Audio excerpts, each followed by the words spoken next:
Okay, so this is the Lofree Flow 2, and it has got to be one of the cleanest designs I have ever seen in an enthusiast grade mechanical keyboard. And as an enthusiast, I just gotta say how glad I am that we're finally starting to get some great low profile options.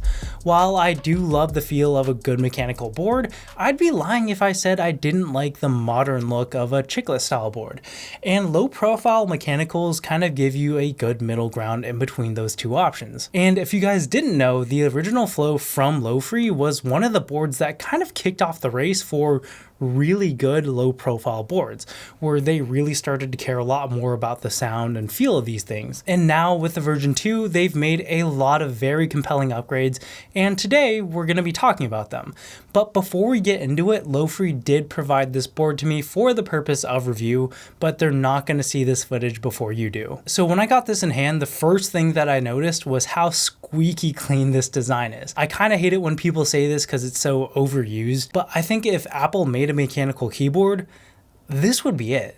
I know this isn't the first board to ever use anodized aluminum, but believe me, they are not all created equal. And this is seriously top tier stuff. I also weirdly like how sharp the edges on here are. Not quite enough to cut yourself on, but it gives it this nice industrial look that I am really digging. I also really love the choice of font on here. It's just really sharp and mature looking. And on top of the great font choice, they also decided to make these shine through, which is awesome because that's one of those things that's surprisingly hard to find in enthusiast grade boards. For whatever reason, it feels like there's almost an allergy to shine through caps in the enthusiast community. But personally, I actually really like them, and it makes use in the dark like 100 times better. Now, I feel like the most controversial part of this design though has to be this offset design that they decided to go with. There's just this sort of awkward blank space to the right of the keyboard, and I do think it looks a little bit weird if you look straight at it, but if you have it in the context of like a whole desk setup, it's hardly noticeable at all, and I really don't mind it at all. I do have a couple of design complaints though. First off, I don't like this logo on top. It's not the worst, but it just would have looked that much cleaner without it. Next, I don't like how these feet swing out so far, because it's to the point that I can see the black feet while using the board. Also not a big deal, but it would have been nice if they moved them in a little bit. Also, the placement of the USB port seems a little bit problematic to me. I just hate it when companies put the port on the side like that, because it means you can only use right angle connectors if you don't want the cord to stick out.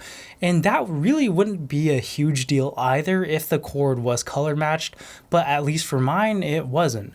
And that's kind of a shame. Even though this does have Bluetooth and 2.4 gigahertz connectivity, I usually prefer to have wired connection because it's a little bit more reliable and you don't have to wait for the keyboard to wake up and reconnect every time you use it. Right below that USB port though is this new touch bar that you can use to adjust the brightness or volume on your device. And after using this keyboard for the last week or so, I think I would just prefer it if it just wasn't there. For one, it's just not sensitive enough. Sometimes touches don't register at all. Sometimes small swipes will have no effect, but slightly larger swipes will drastically change the volume. But even if it did work perfectly, you have hotkeys for all that stuff on the function row, and I find myself using those instead pretty much every time. Also, the placement of the touch bar was annoying to me because every time I need to adjust the position of the board on my desk, I just naturally grab it there and I end up changing the volume when I don't really mean to. So overall, this touch bar just kind of felt like them looking to solve a problem that didn't exist and then introducing problems to solve that problem in the process. But all that is fine if they can get the typing experience on here right, and I think overall they did a good job. They have these custom switches made in collaboration with Kale. They are linears with an activation force of only 40 grams, and overall the feel is very light, but other than that, not anything really special, not super good, not super bad. With these custom switches though, they did however leave a much larger window for the LED backlight, so it's a bit brighter than most switch designs. And I think that combined with the shine through caps and the white backplate that they're using makes the whole lighting experience on this board pretty impressive. But I'm sure you guys are dying to hear it for yourself, so here's a sound test.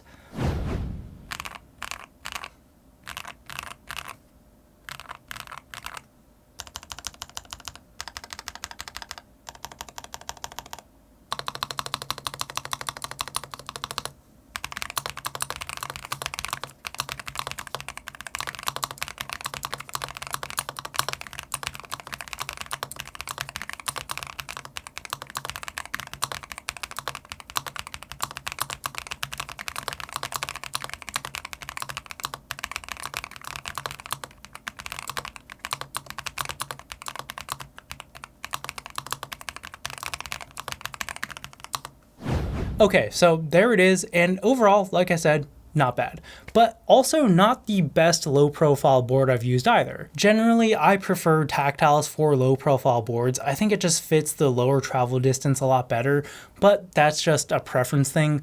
The biggest issue for me was actually the spacebar being a little bit rattly, like the stabilizer just wasn't tuned or lubed very well, and it just doesn't have that deep of a sound overall. That doesn't mean I don't like this board though. I think the looks make up for that slight deficit in sound and feel, and it's not like it sounds terrible either. It's just not quite as good as some of the other boards I've tried. And with a little bit of modding, it probably could be pretty great. But again, I just can't get over how much I love the design of this, and I probably will have it on my desk for a while just for that.